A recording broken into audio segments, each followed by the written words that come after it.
सत्संग से सोधी आवे, नहीं जीव 84 में जावे। सत्संग से सोधी आवे, नहीं जीव 84 में जावे।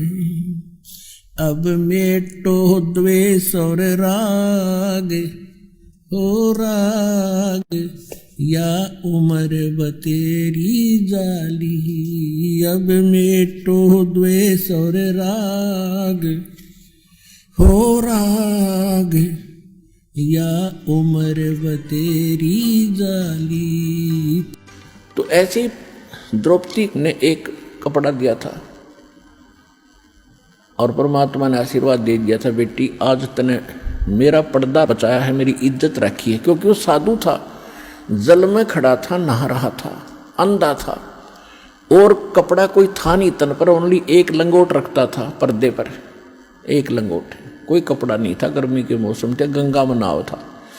स्नान करते समय उसकी वो लंगोटी भी हाथ से टूट गई, वो छूट गई।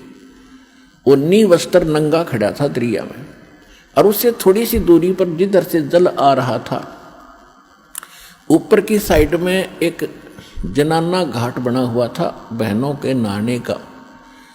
और राजा द्रुपद ने वो जनाना घाट दरिया पर गंगा पर बनवा रखा था। अपनी नगरी से थोड़ी सी दूरी पर वह बह रही थी गंगा। वहां पर द्रौपदी, उस राजा द्रुपद की लड़की, रोज स्नान करने जाती थी अपनी सैकड़ों सहेलियों के साथ। जब और वो पुण्यात्मा थी, जब उसने देखा साधु संत महात्मा स्नान कर रहा है तो उसने सोचा कि महात्मा से बात करेंगे सुबह सुबह, बड़े सौभाग्य हमारा, संत के दर्शन हुए।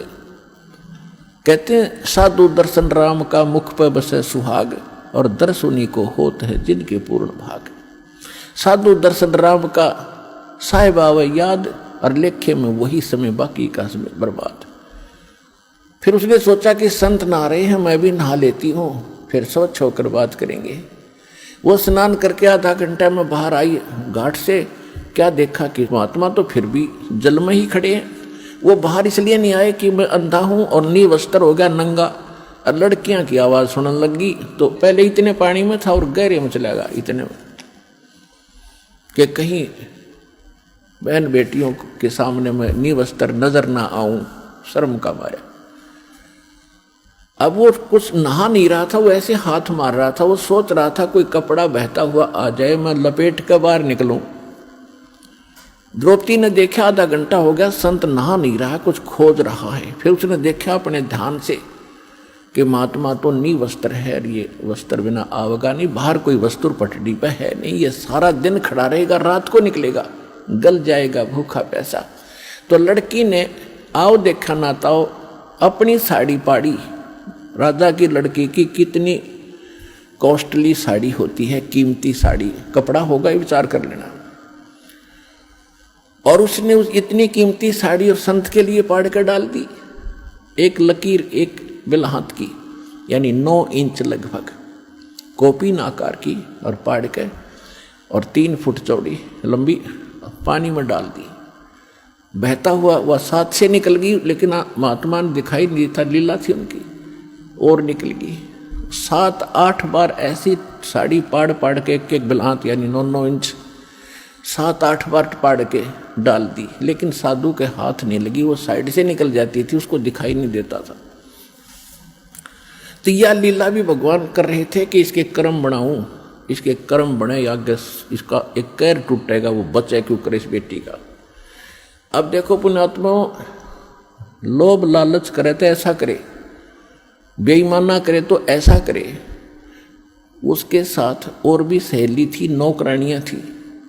उन नौकरानियों को भी कह सकती थी कि एक साड़ी का टुकड़ा डाल दो महात्मा के लिए, तो एक साड़ी क्या 2 साड़ी डाल। उसने पता था, नौकरानी को मालूम है आज अपनी राजा की लड़की के कहने से हम थोड़ा सा टुकड़ा साड़ी का देंगे, 2 साड़ी देगी, जाते ही 2-3 धोती देगी, बढ़िया, तो वो डाल सकती थी। लेकिन उसने उनको नहीं दिया, क्योंकि उसको मालूम था कि मैं पुण्य करूंगी अपने हाथ से, मुझे मिलेगा, ये करेंगे तो इनको मिलेगा।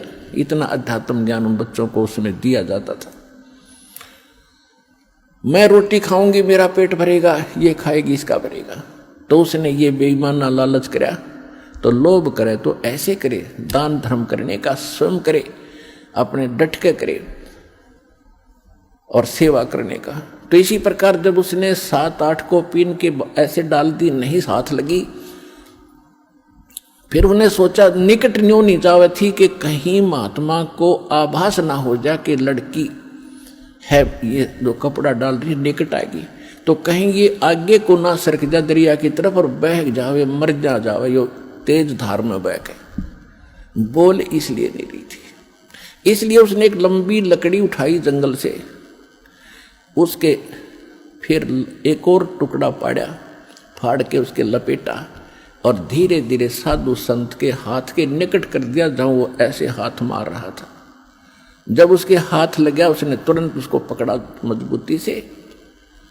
फिर उसने देखा कि ये वैसे कोई बहता हुआ कपड़ा नहीं है,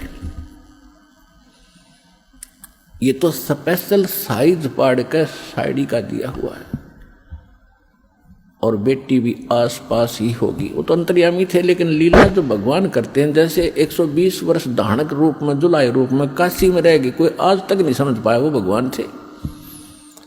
आज समझ में आ गया कि वो परमात्मा थे और हैं और रहेंगे। तो ये लीला ऐसी गजब की करता, कोई सोच भी नहीं सकता यूं भगवान है रह कैसे। अंधे की लीला करे थे, अंधे वाली करी पूरी। इस काल को भी धोखा देता है, यही वेद में लिखा है और यही नानक साहब कहते, ए ठगवाड़ा ठगी देश खरा सियाणा बोलता बार, ये धारण के रूप रहा करता है। और खुद कहते भगवान सोचल सिद्धर मैं करूं अपने जन के काज।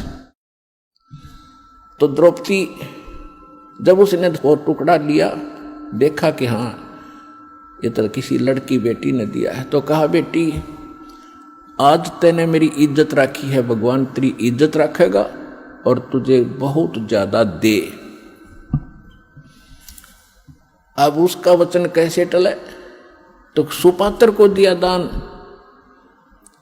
इस संसार में आने वाले कैर से भी कुछ ऐसे कर्म हैं जो दान से ही कटते हैं, कुछ ऐसे कर्म हैं जो सेवा से ही कटते हैं, कुछ ऐसे पाप कर्म हैं जो आपके आरती सिमरन सत्संग सुनने से कटेंगे, कुछ ऐसे कर्म हैं जो दान धर्म करने से और हवन यज्ञ करने से कटेंगे, कुछ ऐसे कर्म हैं जो दंडोत प्रणाम से ही आपके नाश होंगे, कुछ ऐसे पाप कर्म हैं जो सिमरन से ही कटेंगे। तो हमने सारे फार्मूले अपनाने अपने अंतःकरण को धोने के लिए, साफ करने के लिए। तो वो तरीके सारे के सारे आपको यहाँ मिलेंगे और पृथ्वी पर नहीं हैं। इससे आपका अंतःकरण भी साफ होगा, जिस कारण से आपको इस जीवन में भी सुख होगा और मोक्ष भी मिलेगा।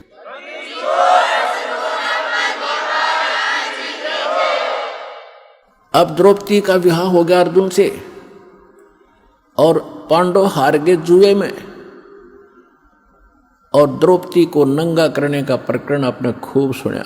दुशासन को आदेश दे दिया दुर्योधन ने कि इसको नंगा कर दे बड़ी सभा में